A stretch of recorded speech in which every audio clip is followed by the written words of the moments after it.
Just a report on last night. The fundraiser for the AAPC Foundation was a smashing success. Among the items in the silent auction was the 5-day stay at Villa Aventura in Puerto Vallarta, and the winning bid for that one went to Grace Briscoe, bid of $2,100, so congratulations to her. It's a fantastic location. Our first speaker this morning, is here to introduce the first ever research conducted of sports fans and their voter profiles. Please welcome the President of Political Marketing and Media, Steve Ullman.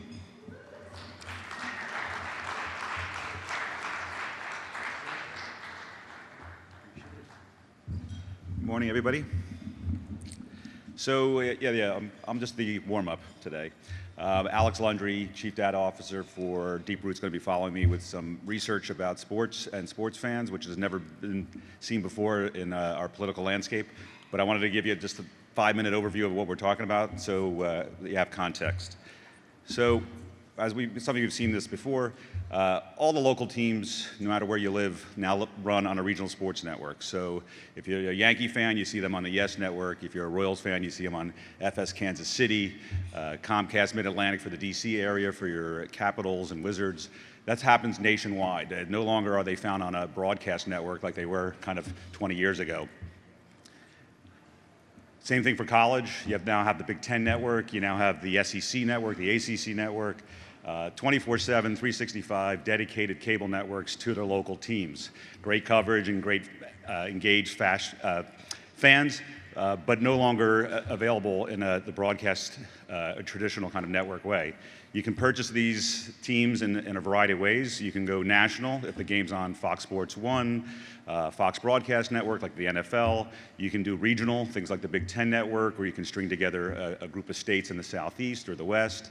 You can do statewide, which is obviously natural, FS Arizona, carrying the Coyotes and the Diamondbacks for the entire state of Arizona. Or you can go to a specific market, the Atlanta Braves in Atlanta for congressional race CD6, that type of thing. The big thing is that, as you can see, a long time ago, there was not that many sporting events on. In 2004, which is not that long ago, 3,000 total live events broadcast in all of television, on all networks. You fast forward to 2016, almost 11,000 live sport events. It's a few hundred a night. So it's really become a cluttered and kind of confusing area. And the reason people are doing this, as you're probably reading, is it's keeping people from cutting their cable. Right? The only thing people watch live, don't DVR, and don't know what the outcome are is sports. And so where you can get almost all your broadcast programming through a Hulu, you have all kinds of Netflix binging you're doing. If I want to watch the world champion Philadelphia Eagles, I promise I'd slip that in, I have to tune in to do that. If I want to watch the Phillies, the Flyers, or the Sixers, also my teams, I have to go to Comcast Philly to do that. So I have no way to get around that. And so that passion and tribalism and long-term adherence is what people are clinging to. So everybody's running everything. So I have lacrosse live on regional areas. So whatever it is that's meaningful to the local audience, that's what they're broadcasting. And as a result, the generic games of the week thing is just gone down. So NFL, probably the biggest brand in all of sports. Hopefully that player rep's not here. But they're down 10, 12, double-digit percentages because Monday Night Football was a big event.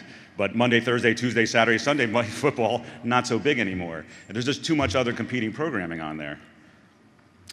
Unlike the live team and the home team. Targeted, local, my kids watch it, my wife watches it, my father watches it.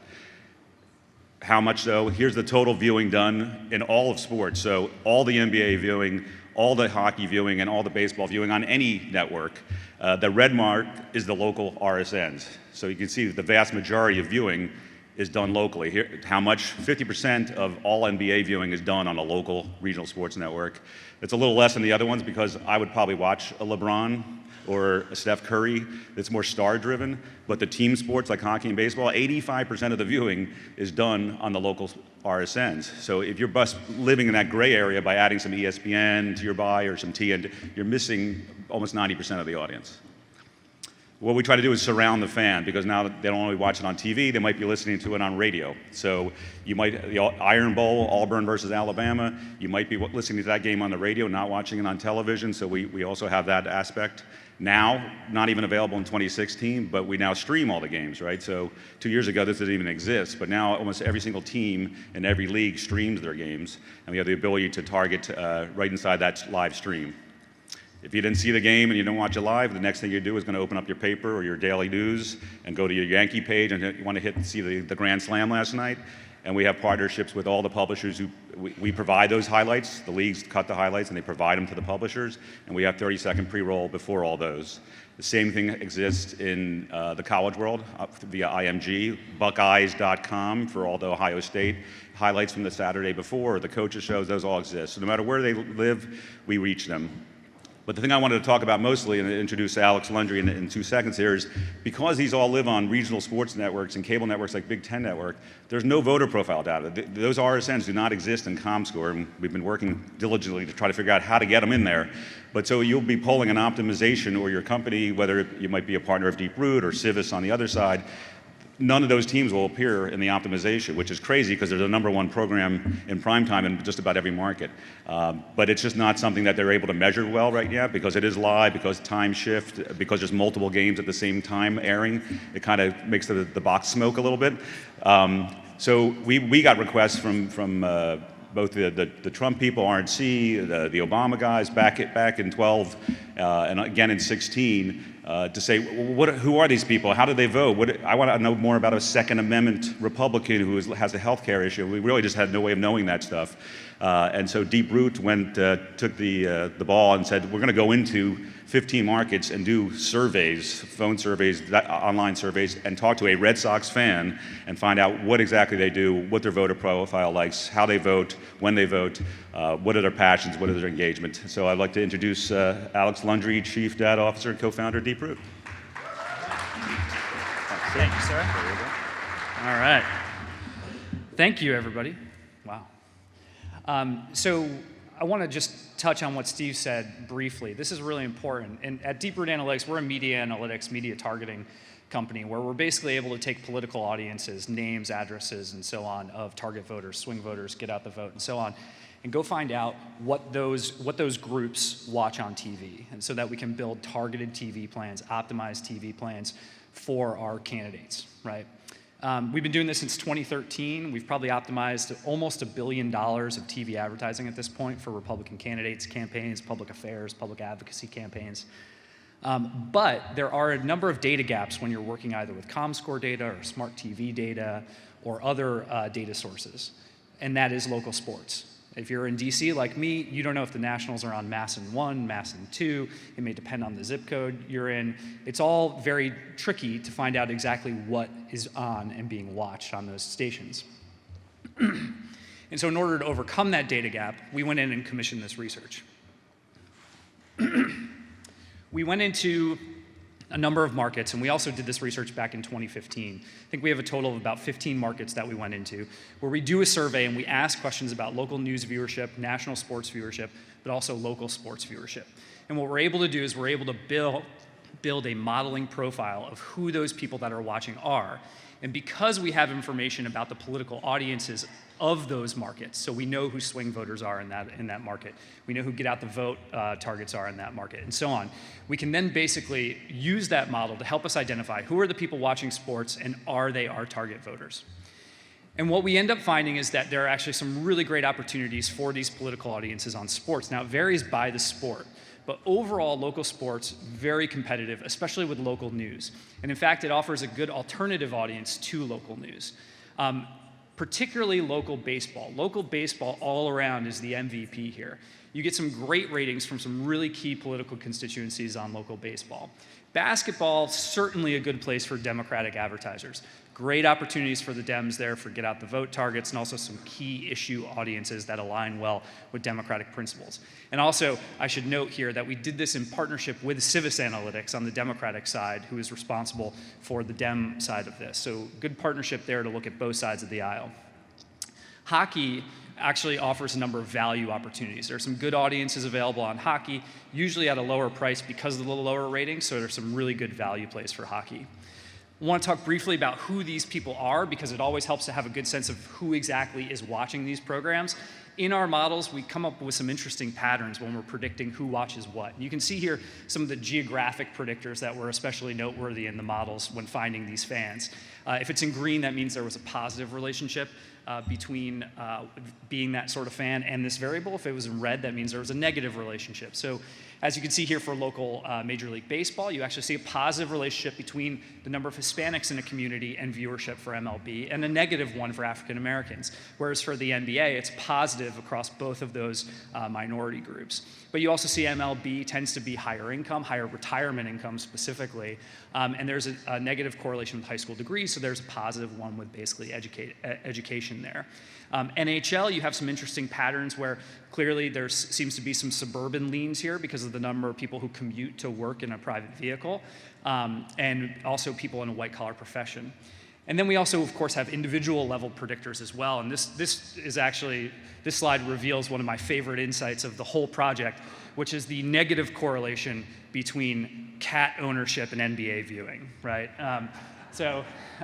Now I'm sure there's always somebody who goes against the grain and goes against the model. So I don't mean to insinuate that all cat lovers hate the NBA. I'm sure you're out there.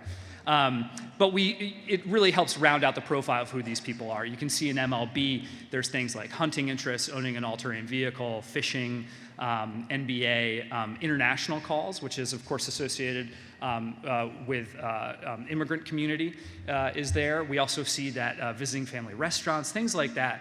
And it really helps kind of build out who exactly these are. And in fact, as part of the larger data set that we have a lot more data than what I'm showing you here, we built out a clustering profile where we basically said, what are some interesting groups of people? What are the typical groups of people who watch these sports? And you can see some of them here in Major League Baseball. Older, moderate Hispanics are actually an interesting subgroup of people watching MLB. White conservative women, we actually see some strong female numbers for local MLB audiences. Young white moderates and middle-class African-American men, and so on for NBA and NHL. And NHL, somebody pointed out to me that clearly one subgroup is white men with beards, apparently. Per our clip art there. But there are some great opportunities. Now this slide, there is a lot here, and this slide is not intended to go into any specific detail on any of these particular numbers, but it's meant to underscore, one, that Major League Baseball actually does really well for our target audiences. Major League Baseball is that dark blue dot. The light blue dot all the way over on the left-hand side, that's national MLB viewership, and those gray dots are news. Okay? And so you can see that in many instances in these target markets, and each little grid there is a market, that dark blue dot is above that gray dot. It actually is higher rated than a lot of the local news programs. And each line is a political audience. I think we did 8 or 10 audiences in total, including swing voters, get out the vote for Dem and GOP, and also some issue audiences. And so MLB is good, but more importantly, we have this data. And I encourage you to reach out to me or Steve to get more direct access to this data for the NBA and for NHL, because we've got a lot of rich stuff here that we can help you become more targeted in how you approach local sports. Just going into a little bit more detail on Major League Baseball, since it just started the season. If you look at these Democratic audiences, when you compare local MLB viewership for these Dem audiences to just overall viewership for local MLB, you can see that there are a lot of high indexing groups. And that little line down the middle, that means if you were right on that line, you would be just as likely, this group would be just as likely to be watching local MLB as any adult in the market. If you're above the line, that means you're more likely to be watching this. And so you can see that right at the top, influentials, an audience important to both Democrats and Republicans and people in the middle, and probably a lot of public affairs and issue advocacy campaigns, is actually incredibly high, much more likely to be watching Major League Baseball. And if you think about it, that meshes with what we saw on those predictor slides earlier, right? Higher income, higher educated, and so on. Influentials, environmentally conscious people are more likely. I think that's 23% more likely, if I can see that more carefully. Populists, more likely. Swing voters, Clinton voters, more around typical, but still above. But then Democratic GeoTV, not a good place for Democratic GeoTV. And so having these insights can allow you to be much more targeted about where you go with MLB. On the Republican side, we also have influentials in there, but then you see that GOP primary voters are the second most likely to be watching here. And I think that that's a 67% more likely than the average adult to be watching. But we also have tax reform audiences. Here, the Republican GeoTV is actually more likely, so there's a distinct difference. More GeoTV opportunities for the right than for the left on local MLB. And so there's a lot you can do with this, and of course, we have this data for the NHL and for NBA as well. Now, there's also this matter of unique reach. Are the people who watch the news also watching local MLB? Because some buyers will say, well, look, I'm buying a bunch of local news. I'm going to get these people anyway. What is the overlap across those two? And so what this slide looks at is of the people watching this local sport in this particular market, what percentage are only watching that local sport and not watching local news? So what is the unique footprint of that viewership? And you can see that there are some really high numbers here. Especially, in some of these markets, you get as high in the NHL in New York City of 69%. So 69% of people watching the Rangers are not watching local news. You can't reach them through local news. That's the way to think about this. And so being sure that you have a diverse buy that includes both local news and local sports will ensure that you kind of maximize that unduplicated reach that you're going for with your schedule. And then also, Steve mentioned this briefly, we did some research earlier on what's commonly referred to as the halo effect. So we have this great data on the specifics of who is watching and what they look like and so on. But then we also wanted to do some qualitative research to figure out what do people associate with local sports. What are some of the strong associations they have, and how do those compare to local news? And so we asked questions like, how likely are you to pay attention to the ads you see during local news, during local sports? Local news is in gray, local sports is in blue. You can see that the numbers are higher across the board for local sports. There's a more positive association with some of these sports. People are fans, they believe in these teams. And so that halo effect can help with paying attention to ads. And then the next one is, how likely are you to remember the ads? How likely are you to trust the ads? And how I would rather vote for candidates who appear on home team sports, or I would rather vote for candidates who appear on local news. The numbers, at least in self-reported, are higher for local sports than they are for local news. So there's some really great opportunities here. So if you have any questions about this, I encourage you to reach out to either myself or Steve. My email address is alundry, L-U-N-D-R-Y, @deeprootanalytics.com. And we're happy to answer any questions and get you more information about local sports. There are some great opportunities there. Thank you very much.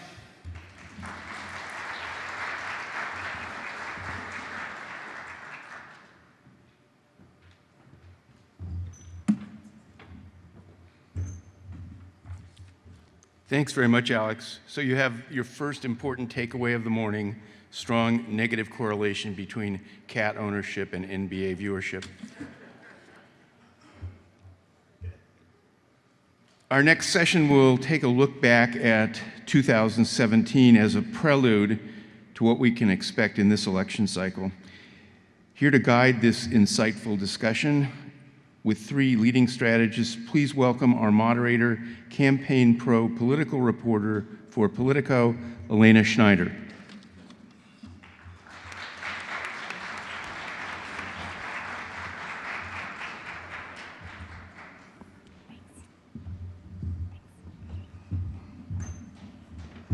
So I've asked the panel to go ahead and join me up here. So good morning, everyone. Thank you so much for being here. I first want to thank in particular the American Association of Political Consultants for hosting this panel discussion today, where we get to dig into the last year of campaigns and talk about what it means for 2018. And we're in luck. We have an A-team panel up here this morning who are absolute experts in their field. They've worked on dozens of campaigns across the country at every level all the way up into the presidency. And it's an honor to be up here to grill you guys for a little bit. So let me start by introducing them. So Ward Baker is a Republican consultant who served as the executive director of the National Republican Senatorial Committee in 2016, where he maintained the majority. And in 2014, he helped retake said majority by serving as the NRSC political director. And in 2012, he served as a senior advisor to Mitt Romney's presidential bid. Joe Trippi is a Democratic consultant who's been at the forefront of grassroots progressive politics for the last 30 years, working with dozens of Democrats across the country, and most recently serving as Doug Jones's senior strategist in Alabama. And of course, he also led Vermont Governor Howard Dean's presidential bid in 2004. Josh Ulibarri is a Democratic pollster and a partner at Lake Research Partners. He was the only pollster to work with the Virginia House Democratic Caucus in 2017. And he's worked with a range of clients and progressive groups across the country, including Montana Senator John Tester and Arizona Congressman Ruben Gallego. So thank you all for being here. Good morning. I promise that this panel is going to be about 2017, and we're going to talk and dissect what happened in those special elections in Virginia and New Jersey. But I wouldn't be a journalist worth my salt if I didn't address the news of the day, or the last 24 hours, I guess, with Paul Ryan's decision to announce his retirement. And I'd be curious to get from all of you a sense of what does this mean for 2018? What do you take about the psychology for the members and the candidates who are watching their speaker announce his retirement, and is this a white flag? So whoever wants to take that on first. Joe, why don't you go ahead?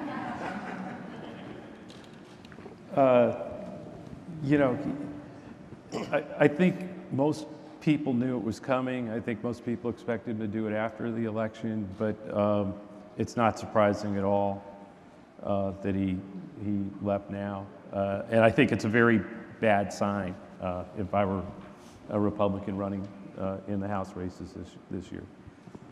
But it's interesting, he did evidently from the FBC report, he conducted 2 polls, one like a week ago, or just before the filing deadline, so we know he did it. Mm-hmm. So I don't know why you'd be polling if you actually knew, unless it was to see whether you should do it or not. And him deciding not to go, and I think the Cook report moved that seat, Wisconsin 1 now, from over 2 categories to lean Republican. The next one is toss-up, and we'll see how that goes. Ward, the Republican here. Well, anything that the Cook report reports, I wouldn't take. I think they're pretty bad. In 14, they said we weren't going to win the majority. In 16, they said we were going to lose. I think there's a couple of things about Paul, Speaker Ryan. I think he's done an amazing job. He's been a great leader, and it's time for people to step up. From what I was told 2 years ago, he was wanting to step down and to spend more time with his family. I think everyone knows about his grandfather and father passing away early, and I think that sets on him. That being said, it's time to look forward, and I feel confident in the people at the NRCC and in the others. I think the big question is will there be a speaker's race this summer, which has been reported there might be, and the new speaker coming up. I think that would be best for it's above my pay grade, but that would be best for the congressional. But does it hurt morale, though? Come on. Politicians have egos. When you walk into the caucus room, you say there's the next speaker. 200 people turn around. So, I think they're going to be fine. We have a job to do, and everyone should get over it. It's not like they're carrying a rifle in Fallujah, so it's not that bad. So, looking to the title of this panel, it asks about 2017, whether or not it was a snowflake or an earthquake. So maybe this builds on this too, as this latest evidence of snowflake or earthquake here. But looking back at 2017, Democrats won governorships in Virginia and New Jersey, and obviously picked up a Senate seat in Alabama. Republicans held onto the House special elections that they needed to defend, but Democrats had success in performance. And of course, then we had Connor Lamb in 2018 that flipped that seat in southwestern Pennsylvania. So I'd like to hear from each of you whether you take it as either a snowflake, sort of one-off, that doesn't necessarily portend anything, or is an earthquake that could potentially take down Republican majorities. I'll say too, I don't think it's surprising that Paul Ryan stepped down, I think we all saw that, not all of us, I think, the reports, it's coming. I think it's significant that he did it now, and I think I think speakerships in the future are going to be short-lived. I think we just eat people up now in Washington. I don't think anybody's going to last 10 or 12 years ever again. Honestly, the way we just chew people up.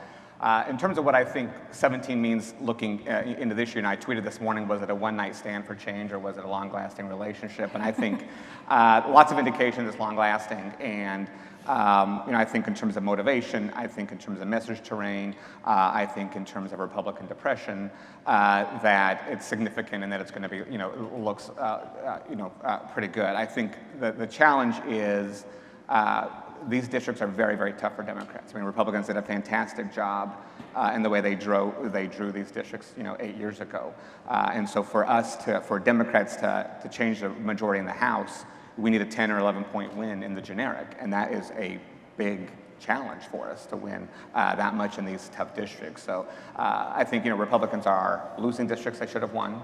They are investing in districts they shouldn't have to invest in, and I think that tells us something a lot about the way this is looking. The other point I'd make is, Joe can speak to this too. Some of these races were working together. Some of these races were on the opposite side, but we think every one of these races is winnable. If you look at how many Democratic primaries we have and how many candidates we never had before in these races, and more women candidates and more candidates of color, that I think the field is changing and the ground is very shaky under this Republican majority. Joe? Well, not surprisingly, I agree with it. No. Look, I think it's, you have to just be in denial to not understand that there's significant divisions and problems within the Republican Party right now that are causing disappointment, disaffection, a lack of energy, and even defection to Democrats, which we saw in Alabama. Trump is driving both those things. He's driving massive energy with the Democratic base, whether it's minorities, women, young people. And at the same time, there's clearly enough Republicans, whether it's college-educated Republicans, Republican women, particularly suburban Republican women, and younger Republicans that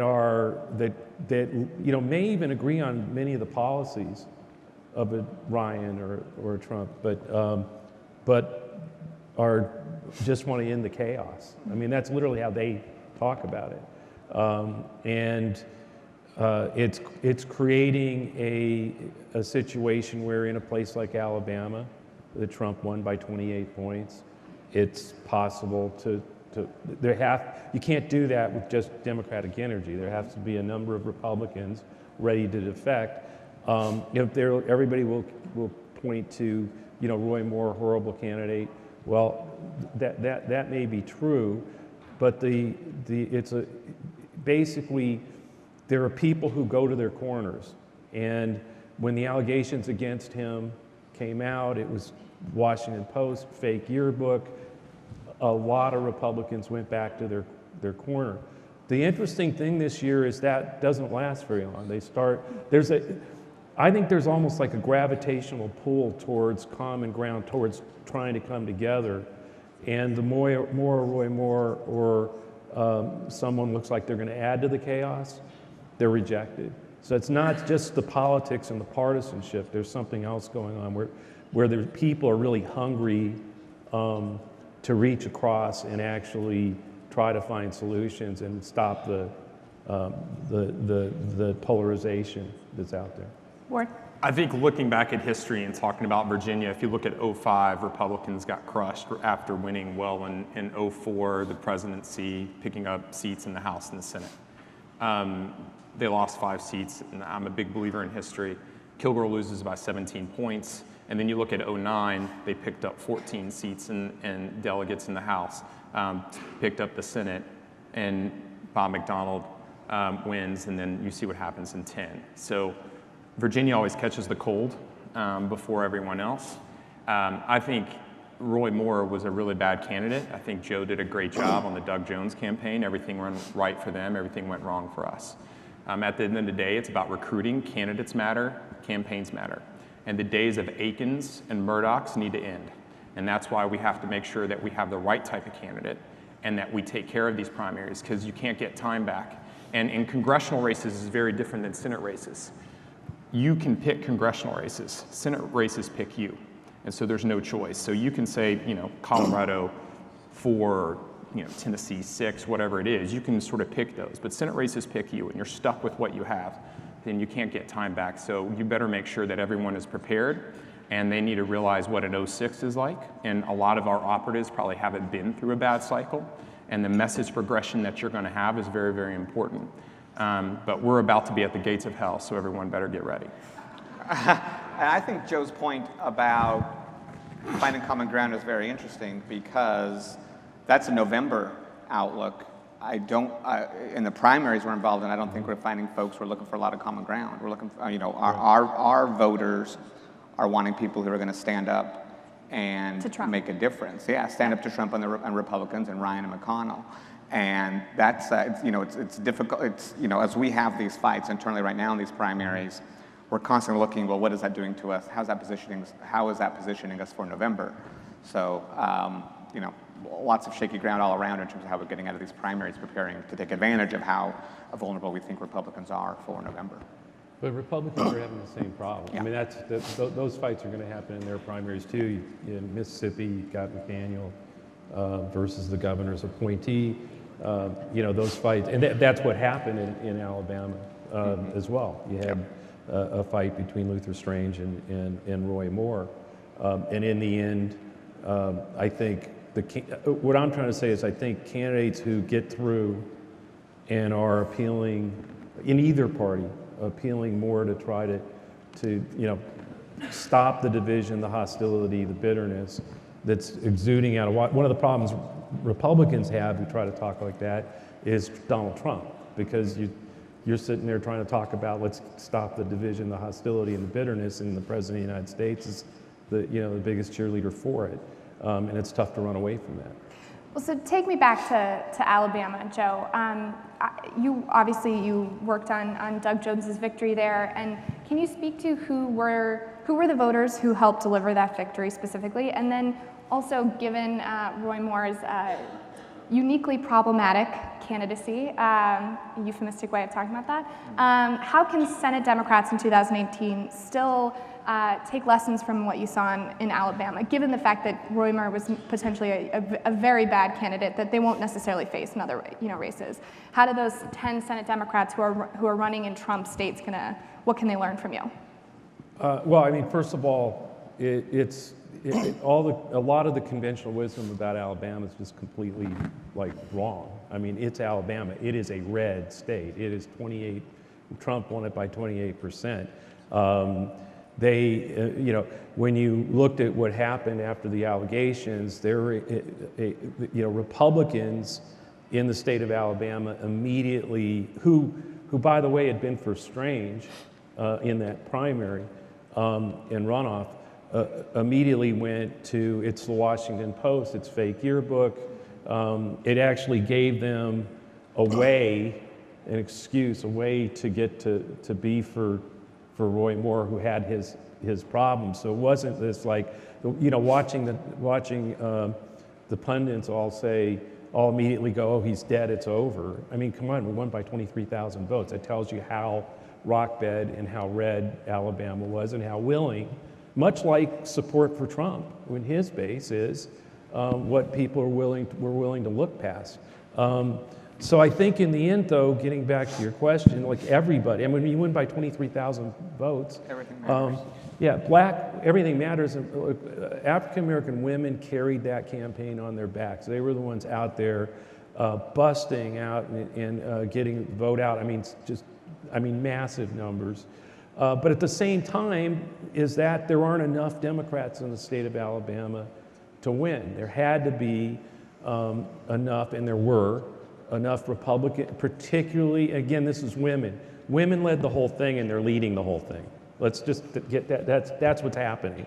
So you can start over right. here. I was going to say that's right in Virginia. That's right in Alabama, and we've got 3 males up here talking about the constituencies that delivered Democratic victories last year.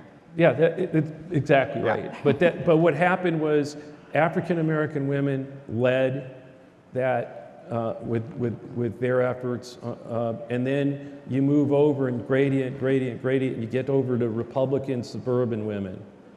And they are sitting there and saying, I can't believe it, but for the first time in my life, I'm thinking of actually voting, dare I say it, looking at their shoes, a Democrat. But so it starts over here, lots of energy, and then it gets to lots of doubt. And lots of doubt are Republican women, Republican suburban women. It starts there within the party, but then it also extends to college-educated Republicans, younger Republicans, who hold no ground for a lot of what's going on with the messaging out of the White House and the likes of Roy Moore or McDaniel in Mississippi. And the Republican Party's not going to get rid of those people. I mean, those candidates are part of their base. They're going to keep running. So I think that's, in the end, a long-term problem for the party.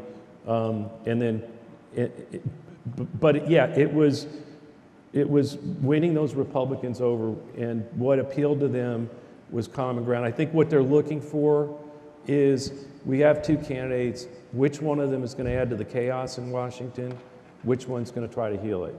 And you're right, Roy Moore did not look like anything but going to add to it.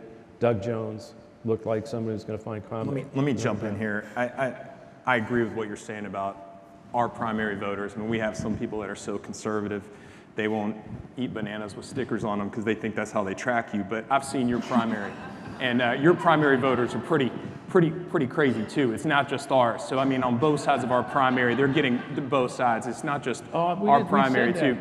Both sides are getting more and more extreme. That's the 20% on both sides, and they may not have the sticker problem that we do, but y'all are pretty nuts as well. So we'll get back to primaries, but Ward, I wanted to ask you, back in 2015, you wrote a memo advising Senate candidates on how to run with Trump, borrowing from some of his best candidate qualities, his authenticity, and also ways to avoid the messes that he might bring. You didn't predict the messes in said memo, but you predicted sort of the messiness of it.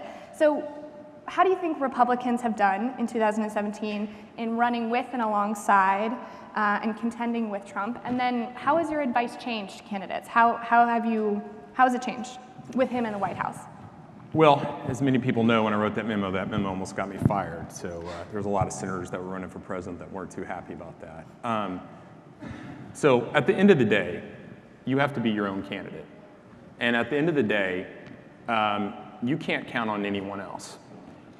When you're running a campaign, or you're the consultant or the manager on a campaign, from day one, you have to figure out, how am I going to win this race on my own? And what do I need to do to get there? And if anyone else comes in, great. But you're not going to win the lottery. There's a super PAC's not going to come in with $30 million, maybe, but probably not. And so you have to figure out how to get there. I believe that you have to, and we've often said this, I believe that campaigns and committees have to change. And I think this is something we have done a really bad job at, and something I should have done a better job at. We need to be shipbuilders. We need to build the ship, train the crew, give them the coordinates, and put them on their way. Republicans don't do a very good job of training staff up, and there's not an HR department in either party that I know of to say, this is where you go to next. We have a staff problem. I don't know if y'all do or not, but we do, of bringing the staff up, especially with digital and data. So campaigns have to build their campaign up. They have to run sheriff races and be as local as they can in this environment. This is going to be a very tough environment, and I believe we're going to be at the gates of hell. I believe that we're going to be running in races that we haven't seen since '06. '06 was a very tough environment. And you have to think about suburban women and think about messaging that you've never had to do before. And now just calling someone a liberal and getting elected, or saying you're a conservative and getting elected, that's out the window. So you have to pick a couple different things, and you have to do a couple things and do it right, because you're not going to be able to do a lot of different things. And so you really have to shoot with a 30-30 and put lead on the target, and not with a shotgun. And you can't control the White House, and you can't control the stock market and anything else. So you have to control your own. And everyone's going to be on their own, and if someone comes in for you, that's great. But you can't get time back, so you better start working now. But is it harder to run with Trump in the White House than it was to run with Trump the candidate? Well, look, the problem that we've had, it's been very easy, and we have been very lethargic on getting ready because and Democrats have this advantage now is running against Barack Obama or Hillary or anything like that. And so there are advantages and there are disadvantages. You need to take advantage of the advantages you can, but at the end of the day, you're your own campaign. I think 40 members of Congress and the Speaker of the House say yes, it's tougher to run with Trump as president than as a candidate. Well, so to speak to Trump a little bit more, and I want to think about, in the context of 2016, House Democrats tried to tie, and how, senators also tried to tie Republican candidates to Trump. It didn't work, by and large. There were plenty of, 24 seats where Clinton won, and those Republican incumbents held on to their seats. So thinking then about 2017, by and large, we heard Doug Jones talk about where he could work with the president. Connor Lamb said similar things. But then also you've got the tension of, as Josh was talking about in these primaries, of everyone's trying to prove how they're going to stand up to Trump more aggressively than anyone else in the primary. And that seems to be a key element of how they're going to get through these things. So if you could all speak to how each of your parties are going to and should be talking about Trump and what the tension is between moving from the primary to the general. Connor Lamb was the best candidate I've seen in a couple of years. I just truly believe that. I don't know where he came from or who invented him, but I thought he was a really good candidate. And he was very, very disciplined. I don't know if it was his military background or whatever, as we talked about earlier, but I thought he was a really good candidate, and I thought our candidate was an ass clown. So. I think it's more at least in my experience, and I think it's less about standing up to Trump and more about standing up, for us at least in these primaries, more about the values we're standing up for. Mm-hmm. Because I think what we learned last year in Virginia is if you just lean into Trump, people want to turn you off, either because they don't want to hear the critique of the president or because they're just, more or less sick of it. So you lean more into the values of what the Trump agenda and the Ryan McConnell agenda are putting at risk, and then we pick up, people will pay more attention. And so it's, of course, turnout is about Trump, but in terms of winning, in terms of about, motivating some of these lower turnout Democrats, in terms of winning some more of these moderate Republican women, it's less about leaning into Trump and more leaning into the values and the issues that Trump's agenda is putting at risk. Because at least what we learned in Virginia is voters aren't going to punish a Republican candidate for delegate because Trump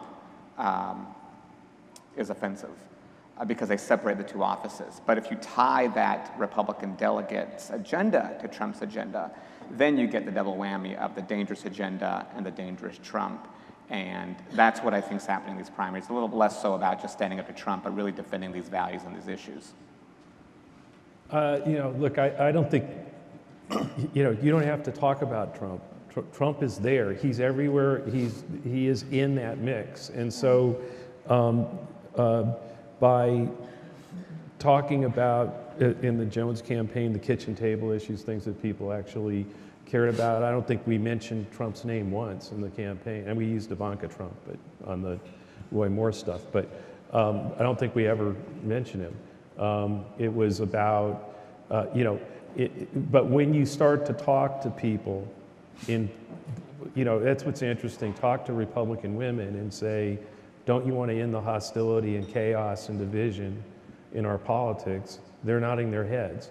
Now, who they're thinking of when you're saying that could be different people. It could just be Washington, it could be Trump, it can be, and so, I think that's what he's done. He's like driven up the thermometer, how hot division, hostility, bitterness, those kinds of things are, and people want, so a candidate talking about solving a problem, whether it's reaching across the aisle or standing up to that hostility and getting something done, that's a real receptive place to be, and you don't have to call out Trump to do it. Certainly in primaries, the candidate who calls Trump out more, just as with Republicans in 2016, guy taking on Hillary and Obama the strongest, and taking on the status quo, Trump, benefited from that. That's going to happen in those primaries. And some of these races, the energy and excitement on the Democratic side and having 10 candidates, like in California, where we have in a key race 10 Democrats running, 2 Republicans, and the top 2 go into the runoff because it's a jungle primary. There's even chances that energy and excitement could cost us a seat because we have so many candidates and so many, or 2. And so we're seeing that, and where we will nominate, somebody who puts a winnable seat in jeopardy. That happens on both sides. It certainly happened to the Republicans back in Todd Akin days, and maybe in a more pronounced way. We'll see how it plays out. But right now, I think that energy is squarely on the Democratic side, squarely. Look, young people are turning out in a way in the midterm and specials that we haven't really seen before. Minorities are too. So those are not. I'd like to tell you, boy, that's because we've done such a great job of organizing. We did a good job of organizing, but no, there's an energy that's being driven there, and I think that comes from Trump. But privately, is there a concern? I mean, when I talk to Democrats on the record about these primaries, generally the answer is the best candidate's going to come through, we'll be fine. We're not all that worried. There's always a tension between primaries and then dealing with the general election. And I hear that, Josh was saying tying to the values and to the agenda is maybe a way to talk about in the primaries. But, privately, is there an element of concern about these massive primaries and the kinds of candidates that will come out of them if the energy is on the more progressive end of the scale and their ability to compete in the general election? No, I'm concerned about money. I'm concerned that the primaries are eating up too much good money that we need for November, but I'm not worried about the quality of the candidates coming out. So it's more about those draining races. resources. Yeah. No, It's not a problem. Don't listen to anything they're saying. It's not a problem at all. They have enthusiasm. You can't pay for enthusiasm. It's a good thing. We went through this as well. They have momentum on their side, and when you have that many people running, it's not a bad thing. I think it will cost us. If we're looking at 50, 60 places, there may be 3 or 4. I mean, it's definitely going to happen, but it's not like some big pervasive problem that 3 out of 60 oh my is gosh, not bad, Joe. that's what I mean. That it's going to cost. That's what I mean. I don't think it's a big problem at all. And on the money side, I think that I agree that that's something that kind of like it's a concern, it's a worry. But yeah, I think I'm with you. I think in the end. And this year, where they Trump will drive it. if the places where the D-Trip is trying to play the heavy is not working out for them. Right. And in 2017, again, it's delegate races in Virginia. The party did a great job recruiting candidates, but in many instances, these third organizations are the ones who got the better candidates into these primaries, and the candidates who were nominees in 2015 were losing primaries in 2017. Because of the energy. And the more, we're getting, I think we've learned some lessons hopefully over the last 6 weeks, but the more we try to get involved in these primaries and quash them and get people out, the more we're going to kill the energy that we need for November. In Georgia, I thought Corey Bliss and the Super PAC, CLF, did a really good job of changing how things have been done in the past, of running a ground game. Too often, we've just put money on TV, and we have to change the way we're thinking, especially when we have to get our voters out in a midterm. And so they did a great job spending so much money on ground game, which mainly isn't done. They just put money on TV, and they decided to go the other way. So I thought they've done a great job and deserve a lot of credit. If it wasn't for Corey Bliss and CLF, I think we probably would have lost another seat last year. Well, speaking of resources, Josh, I'd be curious to hear about the Virginia legislative races and whether or not, I think it was fair to say that it was a bit of surprise of the number of seats that you all picked up when, in my reporting, it was sort of more 8 or 9 were targeted. And I'm curious as to what do Democrats do in terms of the size of the battlefield that they're having to contend with, and take it away from there. So in Virginia, there were 17 so-called Hillary districts, which were districts that Hillary Clinton had won in 16, but had a Republican delegate underneath them. And we played in all 17 of those races. I mean, we ran, we polled in more than 20 districts, and we ran more than 40 surveys, and we spoke to more than 13,000 voters. I think this notion that we only invested in 8 or 9 races is incorrect. It's just not accurate in reality. There are some, certainly I did not wake up the morning of the general election thinking we were going to win 15 seats. I thought we had a good solid 7 to 8, and I thought there was a path to get to 11, 15, surprised me. But didn't amaze me, because as I looked at data throughout the year, there were 3 times I, was really waking up thinking this is going to be a great year. One is when we did the battleground focus groups, and we had these swing women, these undecided women who've gone back and forth between Democrats and Republicans, who were really anti-Republican, who were healthcare oriented, who were, we had some unique messages, and I thought we've got a real chance here. And then we ran our baselines in the summer. We had more Democrats in those samples than we've ever had before. We had Democrats as motivated than Republicans, which had not happened in off-year elections before. And we had tied races. We had races we were down 5 points in 17. We were down 20 points in 17. So we just had a lot of motivation. And the third time we checked in terms of the tracking, I used a 0 to 10 motivation question to really help me figure out what is turnout going to look like and what's this looking like.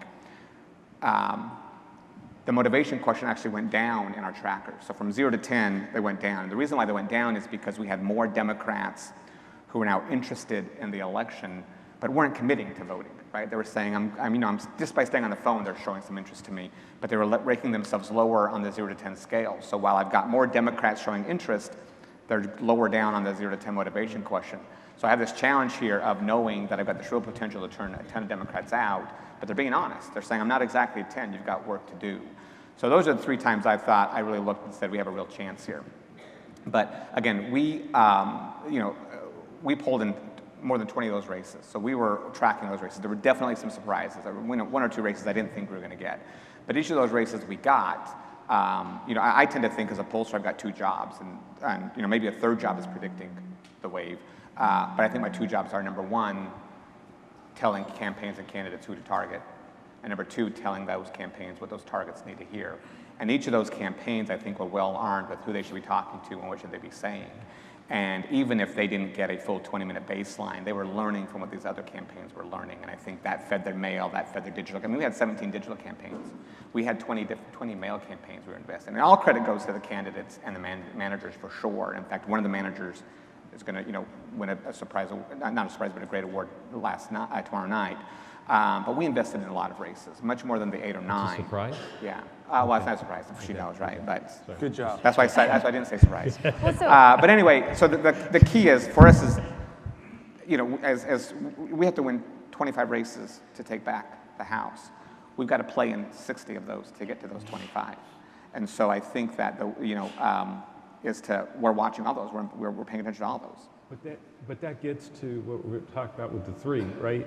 We've got to play in 60 to get to 25, and we could blow 3 of them because of dynamics in the primary, and that's in a way how the Republicans I guess, but lose shots. Lee Carter in Virginia is a socialist. He ran as a socialist Democrat, right? And that didn't hurt him. Yeah, Lee Carter won against an incumbent Republican, and we elected what we thought would be we nominated what we thought would be a vulnerable Democrat. I'm not need to recruit predicting more it. socialists. I'm not predicting it. I'm not predicting that. We might. We very well may. I'm not predicting that this is going to happen. I'm just saying, but that's sort of the. We almost nominated one for president. The worry is, do 3 or 4 of those places actually kick in a way that stop the Republicans from taking gains back in when the Tea Party started going. I guess we elected Danica Rome, the first out transgender candidate in American history in terms of a legislative seat against Bob Marshall. So I think we're electing some progressive candidates and some different Democrats, but it's also why people are turning out. They're turning out for these candidates. So I'd like to possibly open up to questions in a second, but I just want to get one quick on-the-record comment from the 2 Democrats on the panel. There was a reference to, I think, the Texas 7 primary. I'd be curious to get from both of you. Democrats get involved in primaries. Republicans, generally speaking, the committee at least stays out. But I'd be curious to, at least on the record. Committee shouldn't stay out. Well, so maybe I should get you on the record on this too. What is your thought on how the committee is handling these crowded primaries? Should they be doing more? Should they be doing less? What's your thought from all 3 of you? I actually think the committee's better than it's been in a while on the Democratic side, but I do think they're going to stumble and make mistakes in this environment. Do you see Texas as a mistake? Clearly it was. I mean, that's not hard to say at all. But I mean, I do think that it's better than it's been.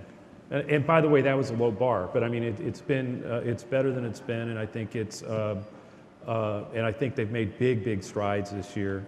And I think the results in November will show that. But yeah, you can't have this many candidates. There are places where, again, like I said, 10 Democrats are running, 2 Republicans could slip in. There won't even be a Democrat on the ballot. Should they engage there? Well, somebody better. But will engaging have the exact opposite effect, which looks like it's happening and has happened for both sides. So it's a tough place to be. But that was a mistake. Yeah. Ward, do you think that the NRCC should be playing in primaries? If in my opinion, if they believe that candidate Joe cannot win the general, then they should get involved. If there's something and it's a Todd Aiken type and there's research showing that, and I think there's special occasions. I mean, we obviously got involved in Mississippi when I was there.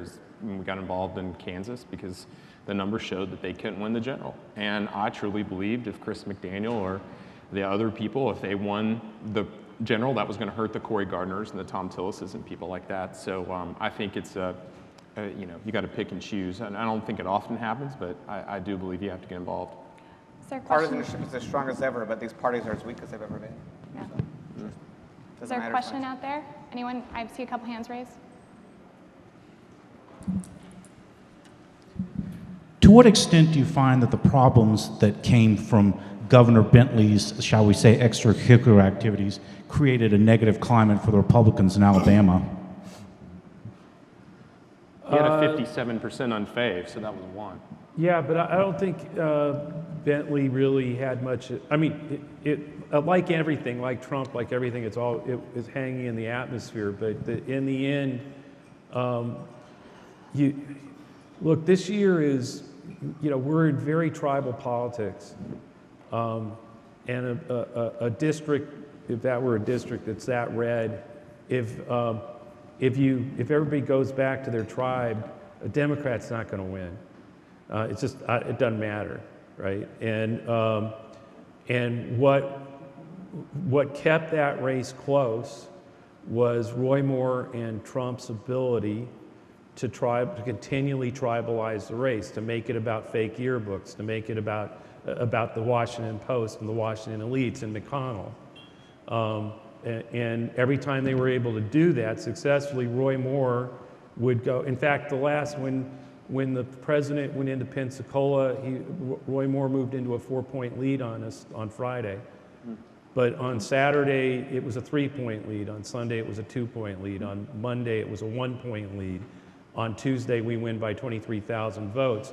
The significant thing is the tribalization thing worked, but only just a little into a slight lead, and it dissipated really fast. And my point about why it dissipated is not the country. We may be in a tribalized, politics. Let's go fight it out. Our bases want to have somebody who's going to take it to the other side.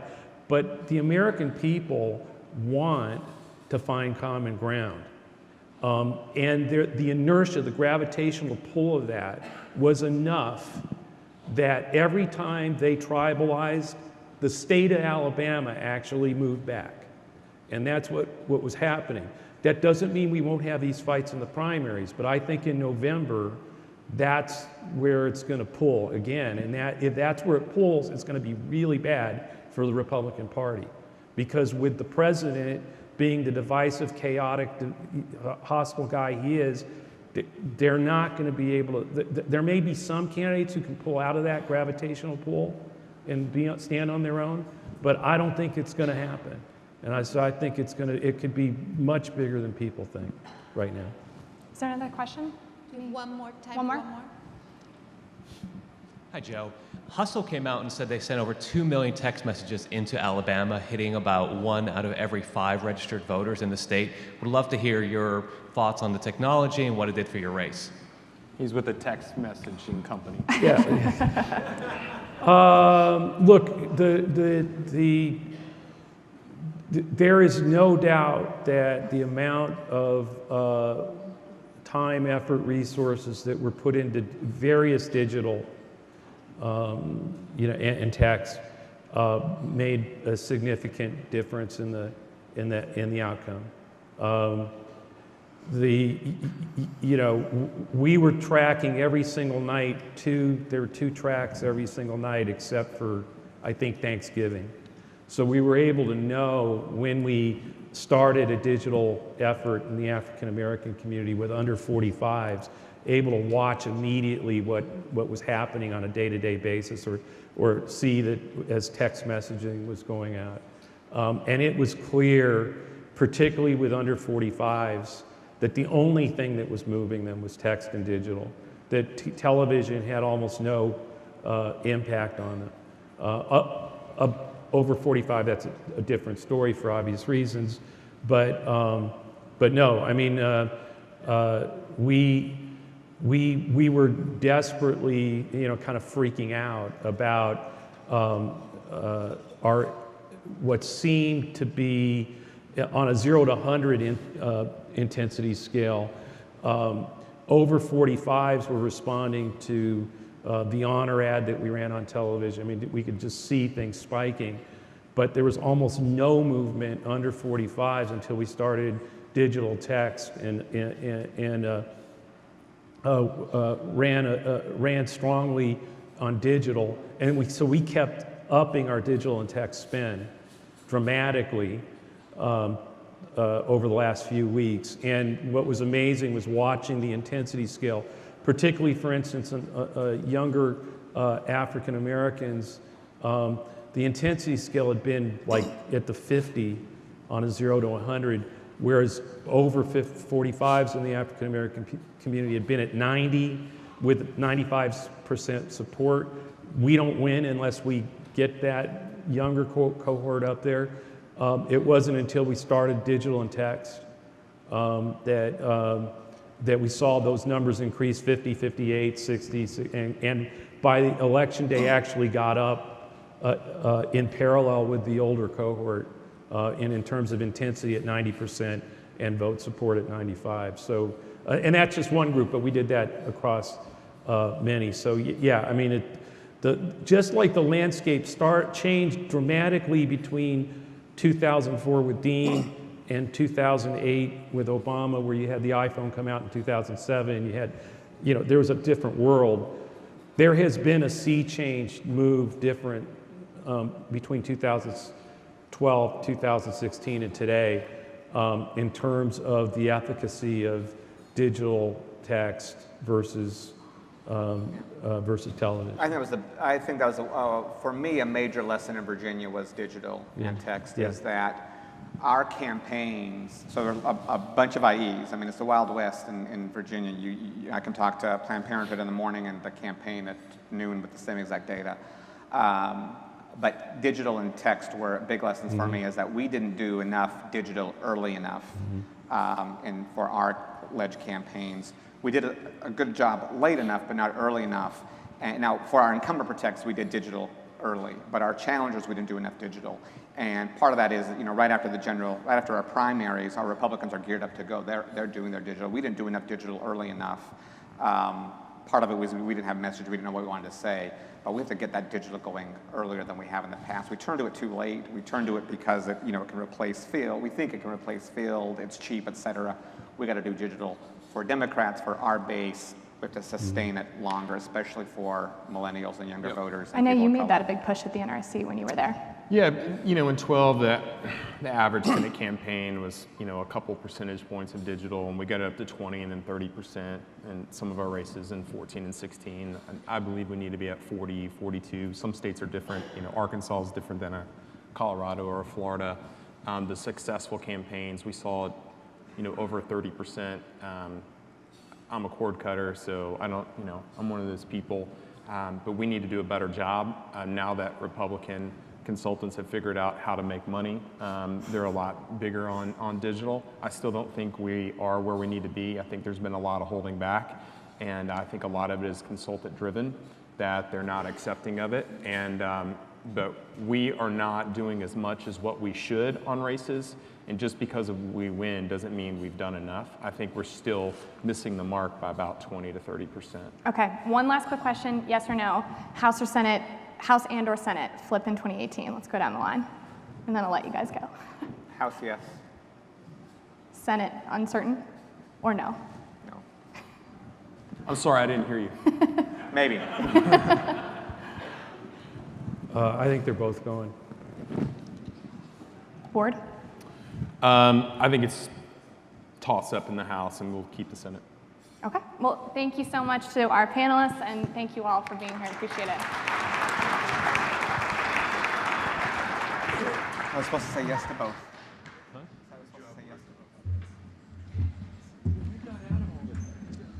Yeah, let's thank Elena and our panelists. Really a good program.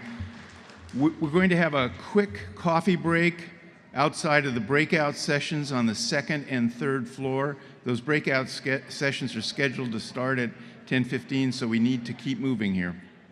Thank you.